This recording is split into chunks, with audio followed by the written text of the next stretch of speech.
But that's not quite right, because even as a child, I was not comfortable in the Catholic Church. Two disasters happened to me as a child: school and church. Church for a Roman Catholic child in 1950s Waterbury, Connecticut, anyway, meant learning a somewhat mild version of a hellfire and brimstone kind of religion. Thank God I had a sweet father who told me that God was too kind to send anyone to hell.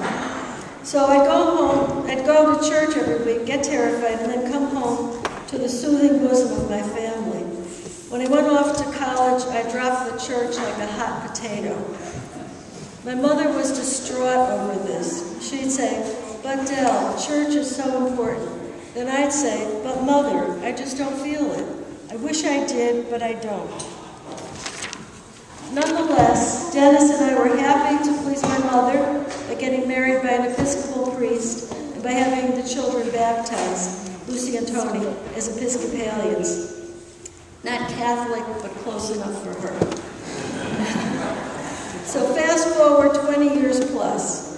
My mother died and my sister Tori became very sick with mental illness. I had to become her guardian and manage her care. It was maddening, grueling, and hellish as I fought to control the situation. And some of you know that situation for yourselves too with your families. A weekly hour of escape for me was found in watching reruns of not the Vicar of Dilbar, but the All Creatures Great and Small, a TV series about a Yorkshire veterinarian, James Harriet. So you see, Maggie's not the only Anglophile here. In one episode, James, his wife, and children were attending church, singing hymns. This whole scene here. It was comforting to watch. He thinks, church. Was my mother wanting me? I wanted it for my family. Then I thought about Christianity, and that despite the tenets taught by Jesus, bad things had been done in the name of Christianity. But then I thought, many more good things had been done than bad. Also, I knew that in general, church enrollment was declining. I thought about seeing church steeples in towns. And then I knew that I did not want to see the demise of Christianity. It was my duty to become a part of the solution. Tony, our son, had been baptized here at Grace, so I came back here first and had to look no further. I do confess that a major reason I came here is that it's a beautiful building. Does that make me shallow? Probably. Anyway, as soon as I began attending, I felt a qualitative change in my approach to managing my sister's care. I would come into this church with its impassive mass of stone, feel held by it, and surrender. It was about surrender, being able to let go of my attempts to control that which was not within my control. The year was 1989.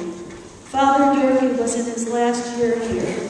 Then followed a series of interim priests, punctuated by two pastors who caused the membership to plummet like a stone.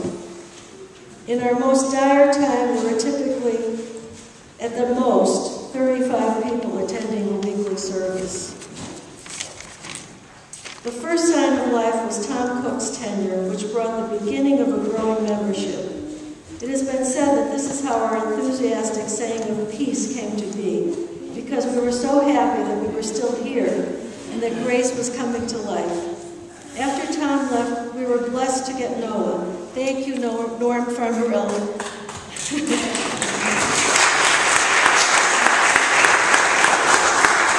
And then the floodgates really opened and our ranks burgeoned. In Noah's tenure, our membership has at least tripled and is still growing. But it feels more important to note that the tenor at Grace has not changed over the years. It's been my experience that Grace has always been diverse, inclusive, and welcoming. I think that other longtime members would agree with me that a friendly, loving atmosphere has always been here. For me, this loving support could not have been more apparent And when 2 years ago, Dennis and I were diagnosed with cancer and underwent treatment at the same time. The outpouring for us was immense and certainly helped buoy us up spiritually. Those who are a witness to it will always remember The Wearing of the Wigs by Warren Ramirez, Gene Spears, and Westwood. And who could forget Warren sitting in the choir wearing the pink chemo beanie? I will always be grateful to Noah and our church family for that support. We are a family. It's heartening to my generation to come here and see the young children. We watch them grow, even though we can't know all of them well. We do joyfully witness their growth, and we pray that their generation will carry on the lifeblood of Grace Church. One more thing, go Sox.